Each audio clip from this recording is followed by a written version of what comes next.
on this series of videos, because of the collaboration with Glenn Hoover on the build instructions, I want to be very meticulous as I go along. So I hope you'll be patient with me, and as I go along, you'll find this interesting. Thanks again.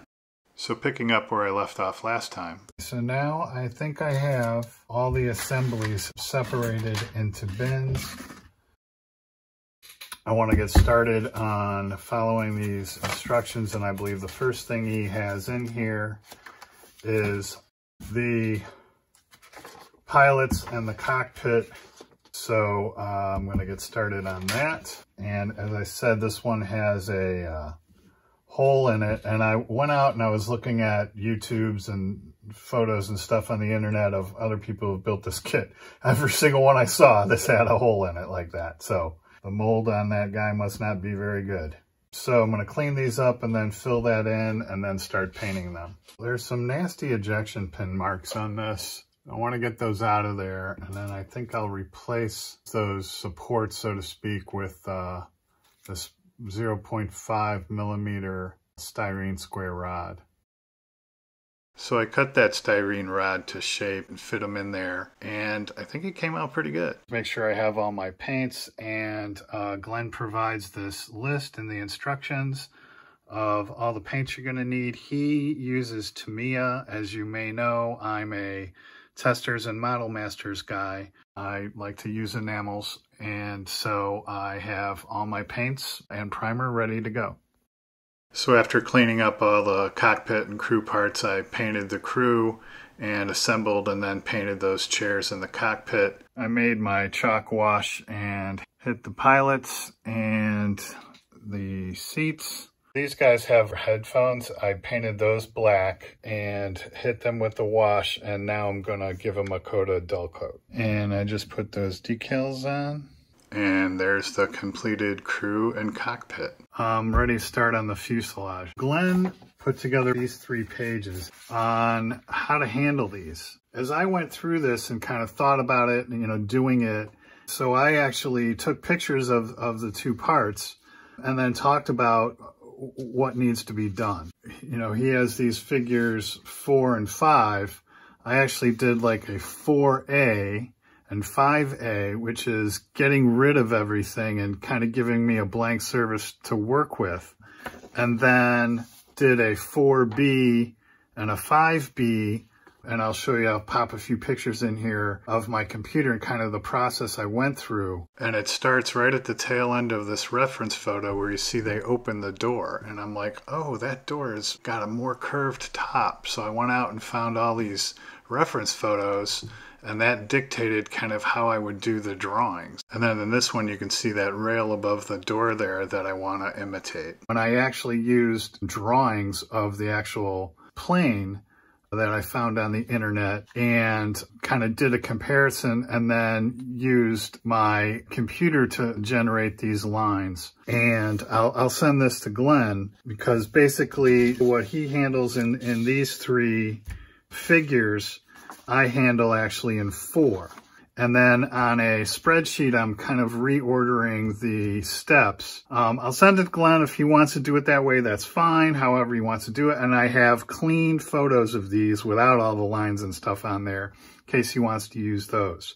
That's the approach I'm going to take. His steps are correct. They're in a slightly different order, and I add a few steps. On this side, figure 4A, what I'm calling 4A, prepare the right side of the fuselage to convert to C-1A trader. Steps A, B, C, D, and E. Step A, fill in this window with part C51, or on this side with part C50. Fill in those windows, glue those pieces in. Once they dry, then putty over that and sand that smooth. B, remove this antenna. That's pretty straightforward. Okay, so then B and C, B on this one, C on this one, get rid of this raised detail here by sanding it smooth, and then using piece UR7, the resin piece, fill that in, kind of the same approach as the window. Put that piece in there and then putty over it and sand it smooth. D here, fill in the indentation. So this piece has this little indentation here with I'm not sure what it is, but some sort of structure. So sand that a little bit, fill that in with putty, sand that smooth. Everything inside this rectangle, sand it off so I have a nice clean surface to work with. and then taking this tail section off. So cutting that piece off of each side to be replaced by part UR8. This is like a little cone, so to speak, that would go on there, but even that's incorrect. It should look like this. Behind there, that's actually this tapered piece. So I will put this piece in there, but then fill that with putty. And I say that here.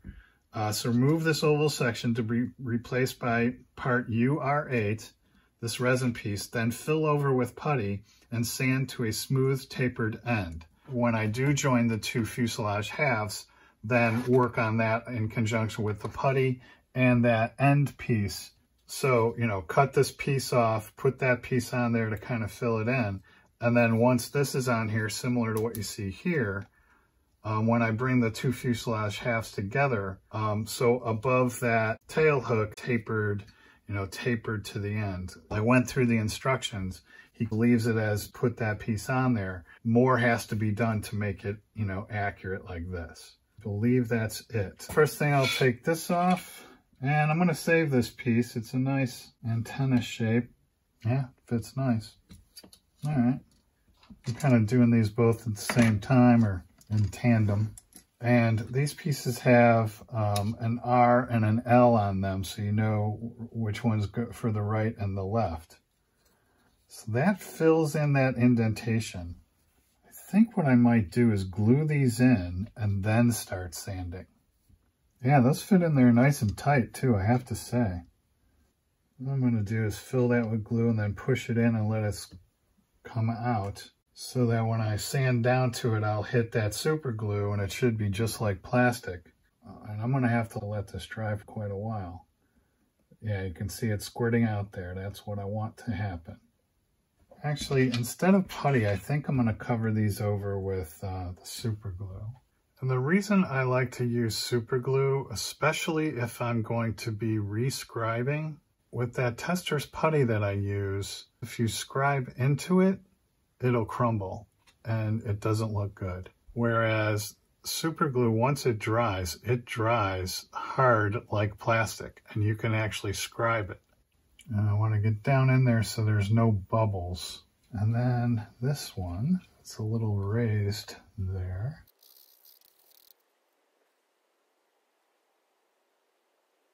Cut those ends off. Those are a cool little shape. I'm going to save those. Then I sanded down the windows and got that all smooth as well as that part on the side. And then I masked over the raised detail that I wanted to leave so that I could take away just those parts that needed to come off. And that is smooth as a baby's behind. I'm real happy with the method I used there of putting the glue in first, pushing it in. There's no gaps. That is perfectly smooth. And I just want to show you where these resin parts went in. And I do think that's the approach, is laying a pool, so to speak, of super glue. I used the medium thick super glue and then pushing that down in there and forcing out all the air. And if you see, that came out really smooth. So that's a really ingenious way of doing it that they came up with to convert it with the resin. That's pretty cool. You can see in the reflection there, I tried to leave as much of this type of detail as possible. And then the same thing on this one, I tried to leave as much as possible, but I did get rid of the one panel line where the doors go because it was in the wrong spot. There used to be a panel line like right there. Okay, so I don't know if the line's pretty faint, but there's a line here that I've left. I'll rescribe it. There's a line here that I've left, and again, I'll rescribe it. And those will help me determine, these windows. So I'm trying to leave as much as I can.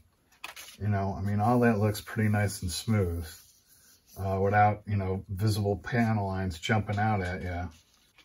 I'm going fairly clean with just a few panel lines now that I've finished fixing up these parts. Oh, and by the way, there is a small hole right here, and I'll add this. You have to fill that in. It's for a pitot tube. On the tracker, the pitot tube's on the side. On the Trader, they're on the top.